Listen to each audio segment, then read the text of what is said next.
Jumpa kembali bersama Bang Pedro si Mister. Kali ini Mister akan ngasih tahu caranya tips memilih kunci-kunci alias perkakas supaya tidak salah pilih dan tidak salah beli. Ini dia pemaparan dari Mister tentang memilih kunci-kunci dan perkakas. Oke, bicara utak-atik mobil atau motor tentu memerlukan kunci-kunci ya. Mungkin yang kita kenal biasanya kunci pas ya. Nah, di sini Mister punya beberapa ya. Ada beberapa kunci ini, contoh nanti sekalian tips memilih dari jenisnya dan bahannya seperti apa ya. Ini dia pemaparannya. Nah, di sini Mister punya beberapa, ini Mister mau ambil dulu ya. Ini ada kunci pas, kunci ring ya. Terus ada beberapa di sini ada tang ya. Ada tang potong, tang klip dan lain sebagainya ya. Nah, ini dia ya. Ada. Nah, ini contoh-contoh aja ya. Terus Mister punya kunci shock. Nah, ini ya, Mister ambil dulu. Oke, ini dia. Ini sebagai contoh ya. Nanti Mister bahas jenis bahannya yang bagus. Dan ini tidak lihat merek ya. Merek yang ada di depan hanya sebagai contoh ya. Nah, ini ya. Nah, di pasaran banyak sekali merek perkakas. Tapi di sini Mister tidak akan bahas mereknya ya. Mister tentang jenis-jenisnya, cara memilih bahan-bahan perkakasnya seperti apa ya. Oke, ini dia pemaparan Mister. Di pasaran banyak sekali ya. Ada nikel iron, bahan itu si perkakas. Ada alloy steel, ada drop forget, ada chrome vanadium dan lain sebagainya. Nah, ini dia ya. Pertama kita beli suatu produk tentu dari kemasannya ya. Nah, misalnya ini Mister pakai tang ini ya. Ini contoh aja merek tang Tekiro. Di sini bisa dilihat pertama dari bahan si perkakasnya itu sendiri ya. Kita bisa lihat di sini bahannya ini nikel iron ya. Yang dilapisi oleh chrome vanadium. Nah, Mister ambil dulu yang dilapisi chrome vanadium seperti ini. Ini contoh di kemasan mereknya dulu ya. Nah, ini chrome vanadium. Nah, apa sih chrome vanadium, Mister? Dan tandanya seperti apa? Terus apa juga drop forget? Nah, ini contohnya seperti ini. Nah, seperti ini ya. Ada tulisan forget steel. Ada di sini juga tulisan drop forget. Apa sih bedanya Mister bahas? Atau misalnya chrome vanadium ya. Misalnya seperti obeng ini ya. Nah, ini bisa dilihat ya tulisannya chrome vanadium. Apa sih chrome vanadium ini? Drop forget dan lain sebagainya, iron steel dan lain sebagainya. Oke, cara yang mudah tentu kita melihat dari kemasan. Selain itu bisa dari badan si perkakas itu sendiri ya. Nah, kalau dari kemasan seperti yang tadi saya bilang contohnya ini ya. Nah, ini dari Tekiro ya. Ada nickel construction, ini dari grip on juga ya. Dan ini dari Multipro. Nah, kita bisa dilihat dari kemasannya. Terus kita lihat dari badannya ya, dari badan si perkakas itu. Nah, misalnya ini ya. Ini di badannya ada tulisan CRP. CRP ini bukan mobil Honda CRP ya, tapi ini chrome vanadium. Chrome vanadium itu lapisan ya, lapisan. Nanti kita bahas ya. Itu ya yang di badan. Selanjutnya misalnya dari kemasan. Kemasan itu biasanya ditulis juga ya seperti ini. Chrome vanadium steel ya. Terus ada standarnya TUF GS. Terus ada standar lain. Misalnya ini saya contoh ya kan ya ini ya. Standar ini JIS ya, Japan Industrial Standard ya. Terus ada lagi ini standar DIN. Apa itu standar JIS dan standar DIN? Saya bahas ya kan supaya agan paham. Oke, untuk standar JIS itu seperti kita ketahui JIS itu Japan Industrial Standard ya. Kalau di Indonesia itu semacam SNI ya, tapi ini untuk JIS ini lebih oke. Karena JIS ini dibuat oleh pemerintahan Jepang untuk standar ini ya, untuk standar yang bergerak di bidang perindustrian, salah satunya perkakas seperti ini. Jadi kalau standar JIS itu udah sangat oke. Contoh nih ini ya. Contoh Mister punya Tekiro ini. Contoh aja tuh di bawahnya ada tulisan JIS ya. Nah, ini udah standar Jepang ya, udah sangat oke ya untuk standar JIS.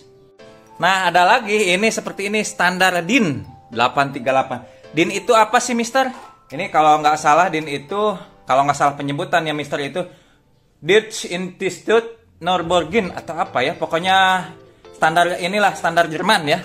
Standar Jerman itu kalau nggak salah Deutsche Institut Fornurmung atau apalah, lupa lagi Mister. Jadi ini standar dari Berlin Jerman ya. Itu berarti kalau perkakas kalian di kemasannya ada tulisan JIS atau DIN itu pasti bagus. Itu pasti bagus banget. Atau TUP atau GS ya, itu semacam ISO. Kalau TUP dengan GS itu semacam ISO ya, atau semacam yang lainnya ya. Tapi kalau untuk kualitas memang saya lebih sarankan yang ada tulisan standar JIS atau DIN. Biasanya ada yang ditulis di badan perkakasnya atau ada yang nggak ditulis di badan. Nah, ini contoh yang ditulis di badan ya. Nah, ini standarnya ini, walaupun udah lama banget nih saya punya. Nah, seperti ini ya. 5 DIN 911 HF Germany. Ini DIN ini memang standar Jerman, makanya tulisannya Jerman ya. Ada yang ditulis di perkakasnya, ada yang cuma di kemasannya ya. Jadi yang pertama dilihat tentu dari kemasan pembungkus ya kan ya. Jadi pastikan pastikan kalau beli perkakas kunci-kunci standarnya minimal ada tulisan JIS dan DIN, itu udah bagus banget ya kan ya. Oke, sekarang dari kemasan ya. Sekarang dari jenis ininya ya. Ini saya bahas secara awam ya, agan-agan supaya paham ya. Nah, ya. Biasanya dalam perkakas juga ada keterangan. Misalnya keterangan seperti ini ya. Nah, ini keterangannya JIS, ini merek ya, Tekiro ini JIS Japan Indonesian Standard. Ada yang tadi lagi juga ya, DIN Jerman ya. Terus ada yang menjelaskan bahannya ya. Seperti ini saya merek Seleri, ini merek hanya sebagai contoh ya, seperti ini CRP ya, krom vanadium. Berarti ini namanya krom vanadium. Jadi begini ya. Biasanya bahannya itu bisa dari forget ya. Jadi bahannya bisa dari forget, bisa dari juga iron steel dan lain sebagainya yang dilapisi. Jadi krom vanadium itu lapisan bahan utama. Misalnya bahan utamanya ini forget, dilapisi juga dengan krom vanadium. Misalnya iron steel dilapisi juga dengan vanadium. Sebagai contoh saya kasih tahu kemasan ya ini ya. Nah, contoh ini ya, kunci-kunci ini ya. Ini drop forget ya. Jadi drop forget itu proses menempa logam ya untuk dijadikan sebuah produk, dalam hal ini perkakas. Sebetulnya selain drop forging ada juga yang lain ya, misalnya press forging, ada roll forging dan cold forging ya. Tapi di sini yang umum kita temukan yaitu drop forging, drop forget atau drop forging ya. Seperti ini. Standar drop forget ini atau forget steel ini udah bagus, tapi ada yang biasanya dilapisi lagi dengan lapisan krom vanadium untuk memperkuat si drop forging itu ya.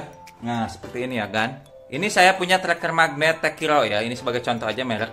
Ini ya trackernya ya. Tuh. Ini nggak ada tulisan krom vanadium atau standarnya di bodinya, nggak ada. Tapi di kemasannya tertulis seperti ini kan. Nah, tertulis seperti ini ya. Bahannya drop forget ya. Si perkakas ini bahannya drop forget, tapi dilapisi juga dengan krom vanadium. Kita lihat di kemasannya juga tuh, krom vanadium steel. Jadi krom vanadium steel ini ibarat begini, ini drop forget dilapisi sama lapisan krom vanadium ya. Kalau krom biasa kan tidak terlalu kuat, tapi kalau krom vanadium itu sangat kuat ya. Misalnya seperti ini ya, krom vanadium. Nah, ini sangat kuat ya. Jadi bahan dasarnya bisa iron steel, bisa drop forget dan lainnya, atau baja campuran dilapisi lagi juga dengan krom vanadium. Dan jadi krom vanadium itu bukan bahan utama ya, hanya bahan pelapis kalau krom vanadium ya. Jadi bagus mana dong Mister? Tentu bagus yang dilapisi krom vanadium ya. Sebetulnya drop forget juga udah bagus, apalagi yang udah dilapisi krom vanadium ya. Atau misalnya bahan lain iron steel atau alloy steel. Contoh ini Mister punya tab Tekiro. Ini sebagai contoh aja ya. Tuh. Di kemasannya nggak ada tulisan, di bungkusnya nggak ada apa-apa. Tuh ya. Tapi di kemasannya ada tulisan. Jadi yang pertama dilihat tentu dari kemasan. Tuh itu ya. Ini untuk alat trap bikin rad ya. Untuk bikin rad. Kalau ada yang slack atau yang lain sebagainya bisa ditap pakai ini. Nah, ini lihat di sini. Ini kemasannya. Itu dalamannya, ini kemasannya. Nah, dijelaskan bahwa ini alloy steel ya. Ini bahannya alloy steel yang dilapisi juga, yang dipanasi. Nah, ini standarnya Japan Indonesian Standard ya, berarti bagus ya. Tuh lihat ya. Ini dengan proses pemanasan ya, dengan proses pemanasan. Jadi pada bagian bisa dilihat di sini ya. Pada bagian ujungnya, nah, saya buka dulu. Tuh. Pada bagian ujungnya beda ya. Ini kuning-kuning, ini berarti di proses pemanasan, ada lapisan-lapisan tadi iron steel dan lain sebagainya ya, untuk memperkuat si struktur ya. Jadi ini sangat kuat tuh ya. Ini udah JIS berarti bagus ya. Minimal standar JIS atau DIN ya kan ya. Karena banyak yang tanpa standar seperti Mister punya ini sebagai contoh aja ya. Nah, tanpa standar, ini tidak ada standar apa-apa, di kemasannya juga sangat murah, nggak ada apa-apa. Ini udah agak lama juga saya beli. Nah, ini tanpa standar, lihat, ini selek-selek begini. Tuh, lihat, digunakan bompel-bompel. Ini baru beberapa kali pakai karena ini cuma krom biasa. Ini bukan krom vanadium ya. Karena krom vanadium itu ada yang modelnya mengkilat, ada modelnya dengan lapisan silver matte ya. Jadi krom vanadium itu beda dengan krom biasa. Kalau krom biasa tidak menjamin kekuatan. Jadi si krom vanadium ini untuk mendukung kekuatan bahan utama ya. Jadi lebih tahan terhadap karat, korosi, lebih tahan dan lebih kuat ya. Nah, kalau yang biasa tanpa standar apa-apa ya begini. Ini hanya 40 ribuan, 30 ribuan bahannya ya. Alhasil begini ya. Ini sebagai contoh aja ya, oke. Terus misalnya di sini Mister punya beberapa ya. Nah, ini Mister punya pemotong rantai keteng ya. Nah, standarnya standar DIN. Jadi nggak semua perkakas harus krom vanadium ya. Contohnya ini, ini kemasannya ini ya. Di kemasannya tertulis standar DIN ya. Berarti udah bagus ya yang standar. Terus contoh lagi ini saya punya pembuka ini ya. Pembuka krek as untuk matic dengan sport. Standarnya juga udah standar DIN tuh, lihat ya. DIN, TUF dan GS. Berarti ini bagus ya. Karena kalau untuk buka atau pasang si krek as nggak perlu krom vanadium juga nggak masalah. Ini udah standar DIN ya. Nah, ini juga Mister punya pemotong rantai, ini Tekiro. Di kemasannya, di badannya nggak ada tertulis krom vanadium. Tapi di kemasannya ini tertulis krom vanadium, berarti ini mantap ya, krom vanadium dengan standar JIS ya. Oke. Nah, kebanyakan sih merek Tekiro standarnya standar JIS ya. Kalau merek Grip On yang ini punya, ini contoh sebagai contoh, banyaknya standar DIN. Jadi standar JIS dengan standar DIN itu udah bagus banget ya. Jadi Mister gimana dong? Saya kan nggak punya uang banyak buat beli perkakas-perkakas mahal yang bagus ya. Oke, biasanya perkakas yang mahal, apalagi yang dilapisi krom vanadium itu sangat mahal ya. Yang bagus itu sangat mahal biasanya. Tapi ada tips ya yang murah, tapi bisa memberikan kualitas tetap bagus ya. Contoh seperti ini. Minimal, walaupun di dalam kemasannya itu tidak ada tulisan JIS atau DIN, minimal kita cari yang bahannya drop forget. Nah, drop forget ini ya minimal ya. Walaupun di dalam kemasannya nggak ada tulisan JIS dan DIN ya, kita minimal yang drop forget karena drop forget ini bahannya itu sangat bagus.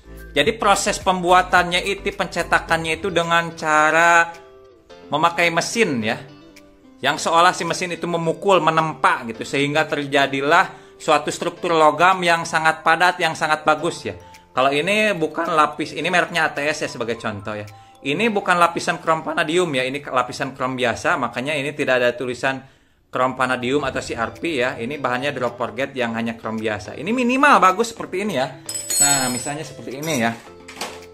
Merek Yung Tang Wang ini untuk kunci Inggris. Udah ini ya, udah forget steel tuh ya, udah forget steel ya. Ini udah bagus, udah lumayan bagus. Jadi kalau saya di sini saya tidak lihat merek. Contohnya saya nggak fanatik merek Tekiro atau yang lain. Ini saya ada merek Multipro, ada merek Grip On, ada merek ATS, ada merek Tekiro juga dan Celery dan lain sebagainya ya. Yang penting saya yang perhatikan itu standarnya. Saya lebih condong standar JIS itu yang utama. Selanjutnya kedua saya lebih condong standar Jerman yaitu DIN. Selanjutnya kalau yang TUF atau GS atau ISO itu bonus lah menurut saya, itu lebih penting JIS sama DIN kalau menurut saya. Dan kalau pingin hemat, nggak punya dana lebih untuk membeli perkakas atau kunci-kunci mahal, ya cukuplah yang drop forget aja udah untuk anak-anak STM atau yang belajar ngebongkar-bongkar motor itu cukup lah. Minimal drop forget ya. Jangan beli yang nggak ada tulisan drop forget ya, misalnya ini ya. Ini contoh ya, Pukung brand. Ini nggak ada tulisan drop forget atau apa made in China. Baru beberapa lama juga udah aus-aus tuh punya saya ya. Beda dengan saya ketika pakai ini. Drop forget ini ya, ini contoh mereknya ATS. Ini sangat mantap. Saya pakai bongkar head silinder, ini cuma kotor aja ya, nggak aus tuh. Tuh. Nggak aus ini cuma kotor aja tuh, kena oli tuh. Ini drop forget ini kuat tuh. Ini saya sering bongkar-bongkar pakai ini, nggak aus tuh. Cuma kena oli doang, cuma kotor doang tuh. Ini nggak aus sama sekali. Drop forget itu mantap, apalagi kalau yang berbahannya itu ada lapisan krom vanadium, lebih bagus lagi. Minimal yang drop forget, kalau ada tentu yang standar JIS dan DIN dengan krom vanadium ya. Sebetulnya itu aja sih tips sederhana dari saya. Saya nggak menjelaskan secara hitungan-hitungan ilmu logam. Karena kenapa? Kalau hitungan-hitungan ilmu logam takutnya agan-agan di sini, saudara-saudara di sini pusing. Mungkin ada ahli logam atau ahli metalurgi bisa menambahkan di komentar ya Gan ya, yang lebih paham lagi. Sesuai tulisannya, drop forging ini memukul bahan logam ke dalam cetakan begitu. Jadi sangat padat, sangat kuat, strukturnya sangat rapat ya. Jadi mantap. Ini minimal ya ini gitu. Sebetulnya ada banyak jenis-jenis pelapisan ya, bukan cuma krom vanadium aja ya. Tapi kalau berdasarkan ini ya, kalau berdasarkan Fontana, ada yang melalui proses reaksi kimia atau chemical, ada yang melalui proses pengelasan atau play sparing, ada yang melalui penyalutan ya atau cladding, ada yang modifikasi ini ya tempa, dan ada yang lapisan electroporation dan lain sebagainya ya Gan ya. Itu saya lupa ingat pelajaran dulu itu. Pokoknya gitu dah tips sederhananya dari saya ya. Mudah-mudahan bermanfaat terutama bagi agan-agan. Jadi kita tidak selamanya harus ke bengkel. Kadang kita pingin utak-atik sendiri, tentu harus ada perkakas-perkakas ya. Apalagi untuk anak-anak STM yang pingin mau meniti karir ke bengkel, minimal ya harus ada ini ya, harus ada perkakas. Gimana kita mau bongkar-bongkar kalau perkakasnya nggak ada ya. Mudah-mudahan tips sederhana yang banyak kekurangan penjelasannya ini bermanfaat buat kalian ya. Jadi mulai sekarang jangan salah pilih untuk membeli perkakas. Ada dana lebih, pilih yang tulisannya CRP atau krom vanadium. Kalau nggak ada dana lebih, cukup yang drop forget atau forget ya. Itu juga udah lebih dari cukup. Merek apa aja bebas ya. Saya tidak pada satu merek, yang jelas standarnya seperti itu ya kan. Oke, mudah-mudahan bermanfaat. Masih bersama Bang Pedro dan mekanik-mekanik cilik ini. Mudah-mudahan sukses buat kita semua. Selamat pagi, selamat siang, selamat malam. Bang Pedro, si Mr. Teknik.